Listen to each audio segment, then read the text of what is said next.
નવરાત્રિને લવરાત્રિ ગણવામાં આવી રહી છે। આ વાતનું ઉદાહરણ આજે જોવા મળ્યું। સંસ્કાર નગરી તરીકે ઓળખાતા વડોદરામાં જ સગીરા પર ગેંગરેપનો બનાવ સામે આવ્યો છે। વડોદરામાં બાયલીમાં નવરાત્રિના બીજા દિવસે સગીરા પર બે મિત્રોએ ગેંગરેપ કર્યો હતો।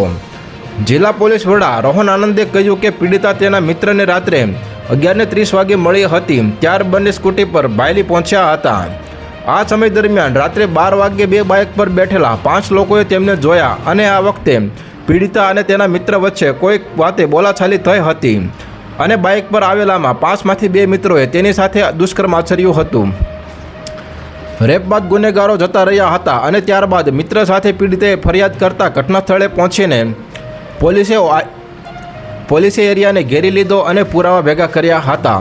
ત્યારબાદ તેને આધારે 2 આરોપીઓને ઝડપી પાડ્યા હતા। તો હાલ ત્યાર માટે આટલું જ મિત્રો। ફરી મળીએ નવી અપડેટ સાથે। તે પહેલાં વિડીયોને લાઇક કરી ચેનલને સબસ્ક્રાઇબ કરી દેજો અને પાછળ બેલ આઇકન પણ દબાવી દેજો, જેથી તમને નવી ખબરો મળતી રહે।